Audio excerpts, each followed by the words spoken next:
Hello, this is Coach Tim Campbell, and I'm your host for the Self-Made is a Myth, Make a Difference Together show, where we're talking with successful business owners to hear their stories of the journey to building their business. And because we know that success in business is not something that we can do on our own, we are taking some time to recognize the folks who have helped us along the way and helped us to excel. Today, I'm excited to have a fellow business owner from Indiana with us today. And my guest is a farmer's daughter and made her own clothes and food growing up. And so that's pretty incredible. We're going to want to hear a little bit more about that. In her downtime, she loves watching old TV series and gets caught up in it and compares today versus back then.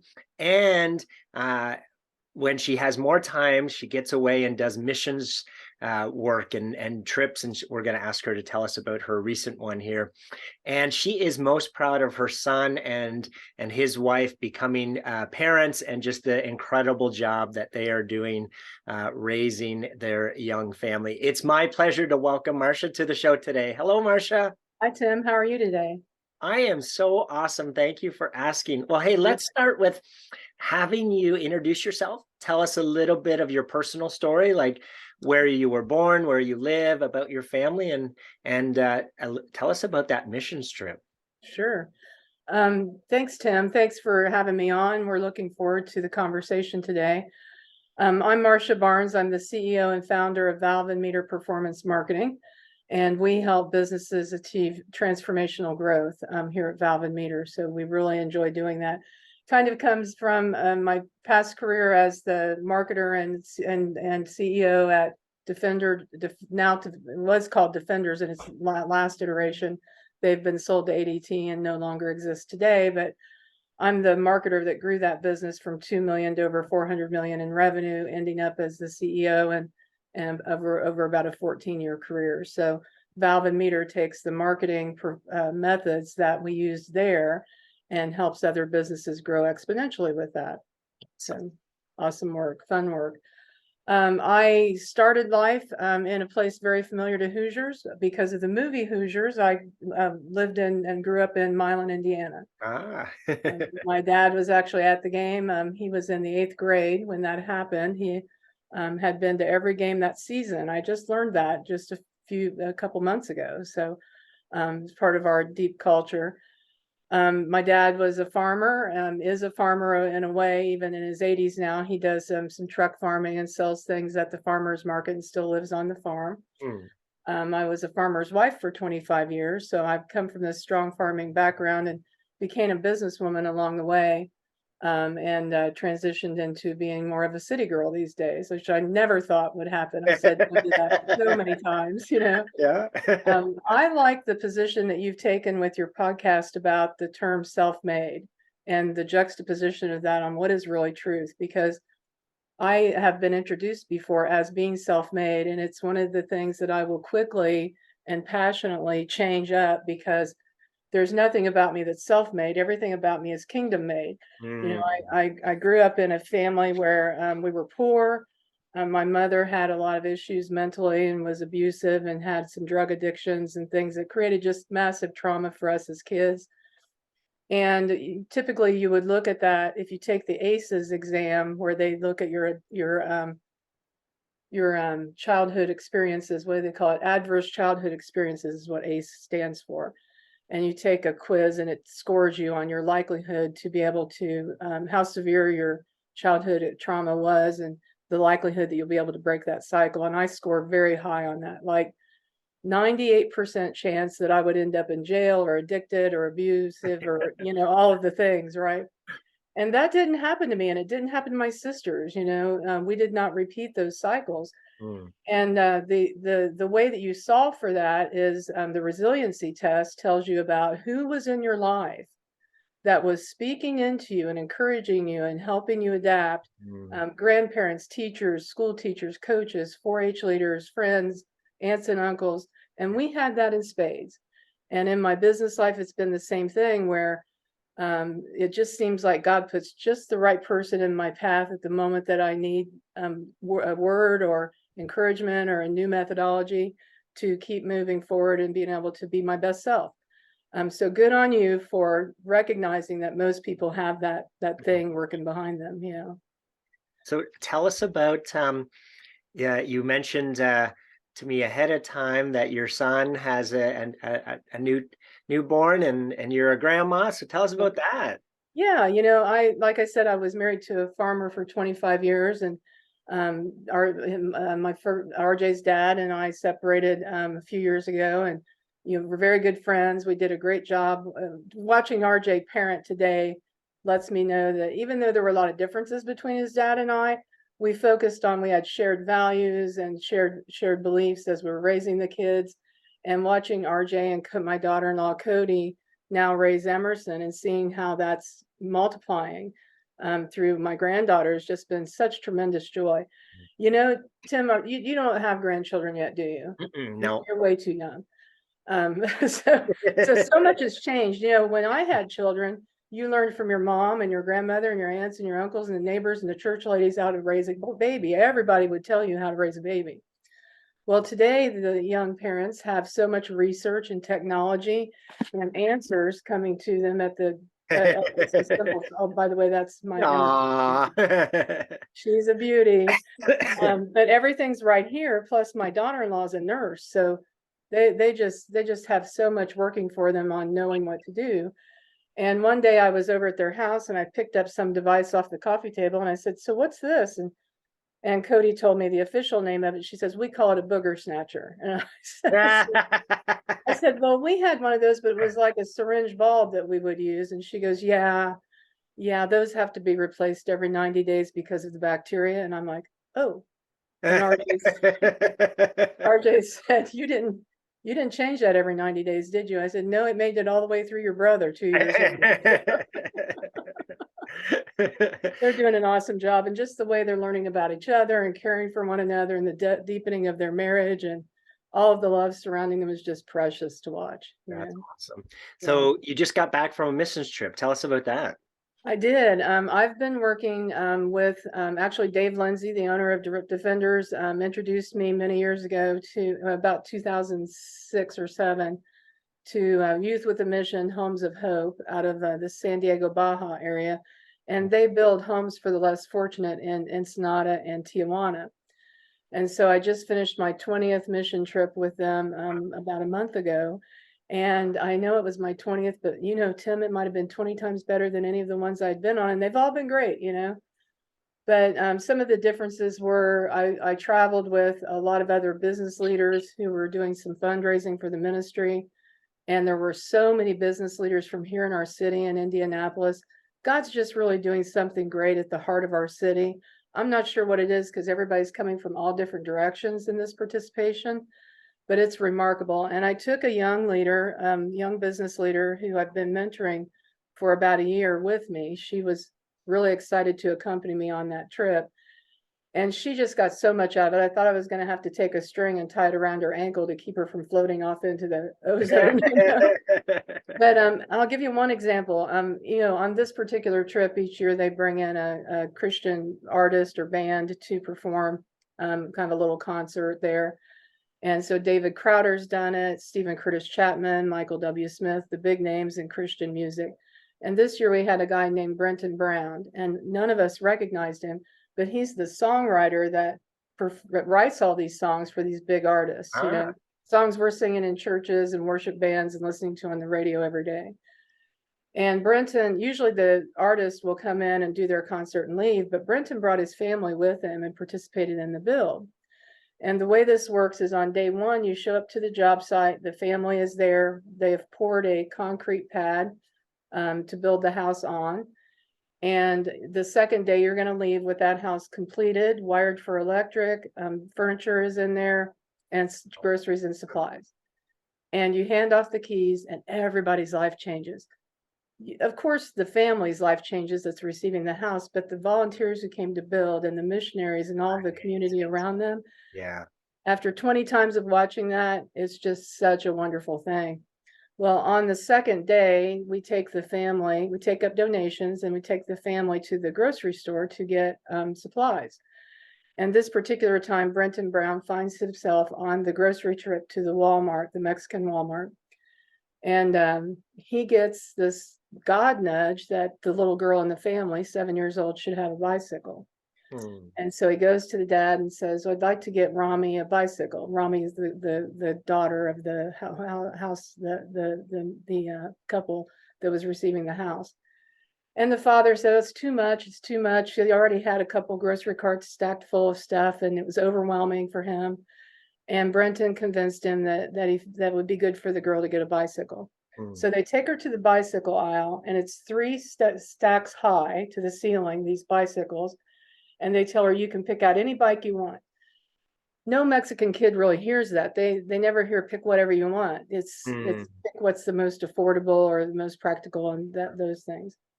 So as could be predicted, she picks a bicycle off the top shelf. And now we need the Walmart to bring the lift to get the bike down, right?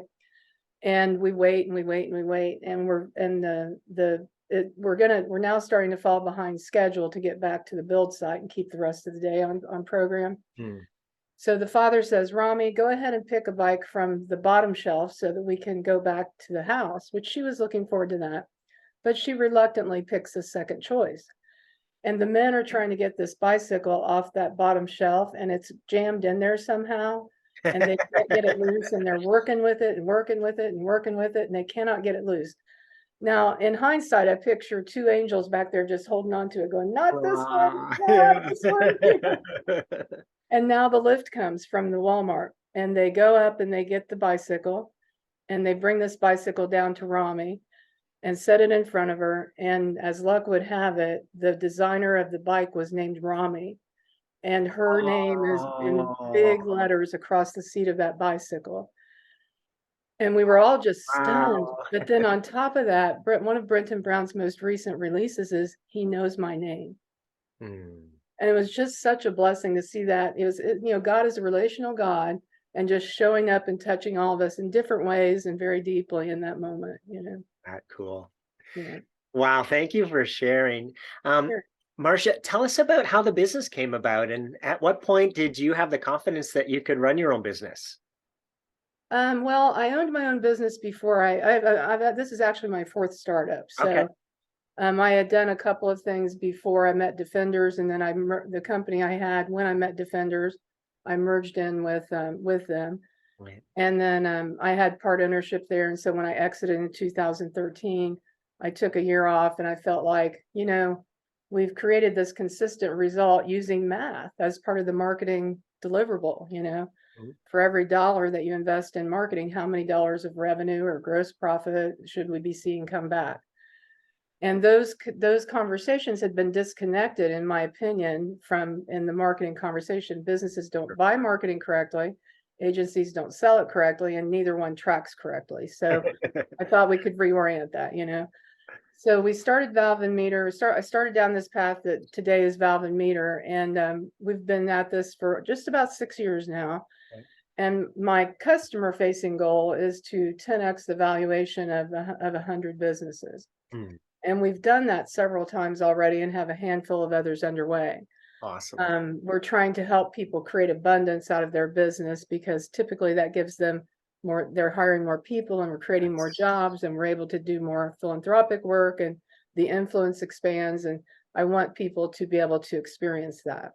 So right. that's kind of the path that got us here. Yeah, I like your reference to abundance. We teach that as well. In fact, our vision is world abundance through business re-education. And the Beautiful. thought or the principle is, right, when you figure it out, right, the sky's the limit in terms of, the success that you can have in your business. So Right. I love how aligned it sounds like we are. So Absolutely. Marcia, share a story where someone pushed you or inspired you that you could do it, even though maybe you didn't think you could, and the impact that that individual had on you. Yeah. I actually I have as a keynote speech that I do is forming your personal board of advisors. Mm. And one of the four positions I highly recommend is someone who sees greatness in you before you can see it in yourself. And again, my journey has put many people along my path that have done that. Dave Lindsay was probably very critical in that he was almost always, I never asked for a promotion ever. I never asked him about, "Hey, let me sell you my business." He was always, tapping me on the shoulder and saying, because you do this well, I think you're ready to do that. I think you could make big changes if you Wow. did that. And he did that on the merger. He did it on from director of marketing to VP of marketing, VP of sales and marketing, CMO, president, CEO, and president. Every time it was a position I was refusing, including CEO. And he's saying, here's the reasons why I think you can do that. And that, for me, when I look at the way many women in my age have been passed over in the marketplace during that season. Yeah. Again, that's why I watch these pop culture comparisons to TV shows, right? I don't get me wrong, I worked hard and I really got results and I deserved every one of those promotions, but I did not work to get promoted. I worked to serve others. I worked to create abundance. I worked to help people achieve their goals. And so he was very visionary in being able to do that, Yeah, that's awesome. I love it. That is fantastic. A little before his time, maybe. Yeah, absolutely. As you were asking me the question, there were two people I was kind of pivoting between, but I could probably give you another good story too prior to Dave, my work with Dave. Yeah. I had a business partner, Evelyn, and Evelyn had, she was from my same small town, and she was about 15 years older than me. And when I was a child, she owned the Sears store in our small town. Mm. And she was a dead ringer for Barbara Eden. You remember I Dream of Jeannie, where she Yeah, sang and stuff would appear, And so she owned the Sears store. And whenever my parents would order like our school clothes or Christmas gifts or whatever, she would wait on us at the counter and then go through these doors and come out with the packages, and we were just sure she was back there creating these packages, So 20 years later, I find myself in business partnership with Evelyn, who I really loved and respected a lot. And at the time, I had a really severe, again, you heard me talk about watching these old TV shows, but I was really addicted to daytime soap operas. And this is the era of the VCR. Uh-huh. And so I'm recording all these soap operas and I'm watching them, I'm skipping commercials, and I've got very efficient at watching soap operas, And one time I showed up at the office one day and I was kind of grouchy and cranky and I hadn't sold anything before noon, which was super unusual. And Evelyn came to me and she goes, "What's got into you today? You're just not yourself." And I said, "Well, Evelyn, I can't believe it, but on the guiding light yesterday, they killed off the guy who's been on the show since it started, Rex, and there was no sickness, no trauma, no kidnapping, nothing. They just hit me with it all at once." And she was real small, real short. She just looked up at me and she put her finger right in my chin. She goes, "I cannot believe someone as smart as you is so stupid to do that with their time." And Tim, I was so mad. I was stomping back to my corner. I stewed about it all day. I said, "Well, how dare she tell me what I can do in my spare time if I want to watch the soap operas?" I get home that night and I'm cooking dinner real fast so we can eat dinner. And I'm sitting at the table with the kids and I'm thinking about getting over to watch the stories, And RJ said, "Mom, do you think Brooke is going to go back to," what was the guy, Thorn? "Do you think Brooke's going to go back to Ridge? Do you think Brooke's going to," there's people who will listen to this who know what I'm talking about. "Do you think Brooke's going to return to Ridge? Because he's just a big cheater with Taylor." And I went, because the boys had been playing in the room, sitting in the room, watching these things with me. And in their little 7 and 4-year-old minds, they're like, "What do you think's going to happen?" They're doing the same thing I am. They're already thinking ahead to the soap opera. And I go, "Boys, why don't you help me with the dishes? And then let's do something a little different tonight, And so we played a board game, and then I read them for the first time, picked up Chronicles of Narnia and started reading with them before they went to bed. And we never watched the soap operas again. And, Evelyn was so courageous to speak so directly into me and in front of me. And I listened, right, and watched for the other guiding signs coming from the kids and followed through on it. And man, I got so much more productive after that. That is an awesome story. Wow. Tell us your biggest learning as a business owner. Well, in this season of my life, I've led a company. It's $400 million in revenue and 2,600 employees, and you could pretty much walk out the door and say, "I need this. You need you to do this." Yeah. All these resources, And today, we have 45 team members, and oh my gosh, they're just such a treasure, just such talented people that we have here at Valve+Meter. It's a joy to show up every day. But this is a different world than what I've ever worked in. It's partially remote, partially hybrid. Some people are in the office. I have a wide range of ages and genders and different levels of interest and where people are at on what's important to them. And so it seems like you're needing to constantly vet, test, iterate, renew what you think to be true, right? There are a few things I know that have to be true. We need to love people. We need to serve them well. When we're doing that well, people give us permission to lead them. And when we have that, we get transformational results. I know those things to be truth all the way through my career. But whether that's here on a screen or across the table with a coffee, Right, yeah. or if it's in a coaching session, or if we're analyzing somebody's marketing results, or if we're just hanging out at their soccer game, all of these things are different than they were 10, 20, 30 years ago, Wow. So as you think about your career as running businesses, and the backdrop here is we know that business success doesn't happen in isolation. You mentioned that earlier. So tell us about one of the biggest challenges you faced as a business owner, and maybe a fellow business owner that came alongside you and helped you to get through that. Sure. Boy, a lot of people have really stepped in for me over the years. You know, I don't know if you've met him before, but Bob Massey with Naptown Media here in the city, he came alongside of me about 15 years ago as a mentor. He was one of the vendors that I was working with on direct mail, and he was helping me win in marketing when I was at Defenders. And our businesses really grew together a lot, but we really connected, and he was a good sounding board and coach and mentor for me over the years. And he was one of those people, again, that saw greatness in me that I wasn't seeing in myself. And so he would remind me of what you've just done, or this last step that you took is so difficult to do. Make sure you understand how good you are at it, And today we still are in business relationship. He helps with a lot of high-end video work that we do here for Fortune 500 companies.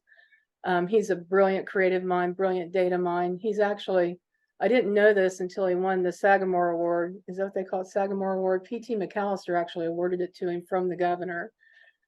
He is a Mensa, but he tests in the top 10% of Mensas. Oh, wow. So he's uber brilliant, but he's able to translate that so clearly to an average intelligence person like me. Come out of me if he hears that. Into things that are actionable, So he's really been quite a blessing to me over the years. And there are many, many people like this, Wonderful. Well, I'm going to ask you to try to pick three. So if there are three people in your business owner journey that you're most grateful for being there as part of and helping you with your business growth, who are those three people and how'd they help you? Oh man, it's going to be hard to leave anybody out here. You get me in some trouble. I think I talked about Dave Lindsay earlier. The journey that we went on together was remarkable and amazing, and just godly appointed and anointed and those things. And we were professional arguers. We fought so openly and freely it made everyone else in the room uncomfortable. I And bet, yeah. while people would advise against that today, whatever it was worked for us, And I remember one time early on, right after I had merged my business in with Dave's, I came out of his office after one of these blistering shouting things back and forth, and his assistant followed me to the restroom, and she said, I watch the rest of the executive team go in and out of there all day long, and all they do is say yes. And I hear you go in, and she said, that door's thin, and I hear it, and you stand up for what you think is best for him. You're not just arguing with him for your position, you're arguing him for the best position. And so this frontline executive assistant spoke that into me, which caused me to go back to Dave and say, this is what Tracy said, is that the way you see it? And he said, yeah, it's why you're on this team. So I think that was a super blessing for me. Another person that's been incredible is Tom Daphnos. I actually just talked to Tom this morning. Tom's been my financial advisor for years, and he's part of Ron Blue Trust today, Tom Daphnos. And Tom has, he's kind of taken me on, kind of adopted me under his wing over the years. He likes to root for the underdog. But he's really good at keeping me aligned on what's important between spirituality, wealth, philanthropy. He knows my heart and that I want to be generous and help break cycles of poverty, addiction, and abuse. And he has just been such a good voice into my life that way as well. My business partner, Evelyn, just had a huge impact on my life. My own mother had a difficult time seeing value in me or being able to speak into that. It was not a healthy relationship. Right. So Evelyn was kind of that adopted mother force that was in there plus business. Yeah. And she really helped me, and I helped her finish her career really strong, in a very generous way too. But she invested in me and really was a big help to my development. Yeah. Fantastic. So, Marcia, if we shift gears a little bit here and think about the next 3 to 5 years, what are the biggest challenges that you see that are between you and reaching your goals, and who are the types of people that you're going to need to allow you to overcome those challenges? Sure. The leadership team here and the whole of the team here is doing a really good job running the business. So I work on the front of bringing in revenue.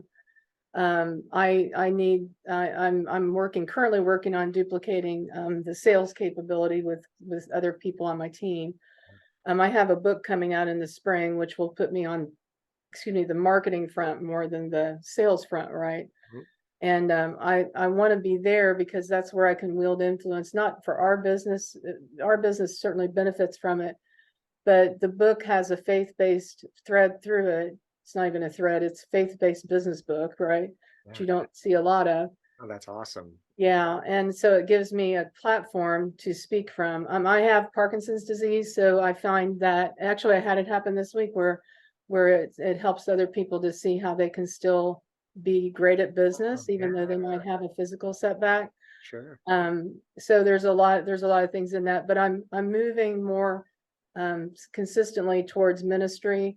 I'm heavily involved with Truth at Work that puts together roundtables for Christian business owners. Yeah. I'm on the board there.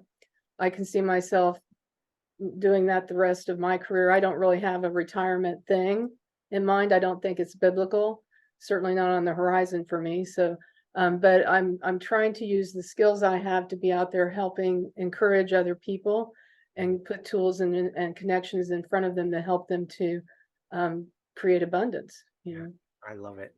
Jim Rohn said we become the average of the 5 people that we spend the most time with. So as you think about that, what advice do you have for business owners who are doing it on their own or think that they need to do it on their own?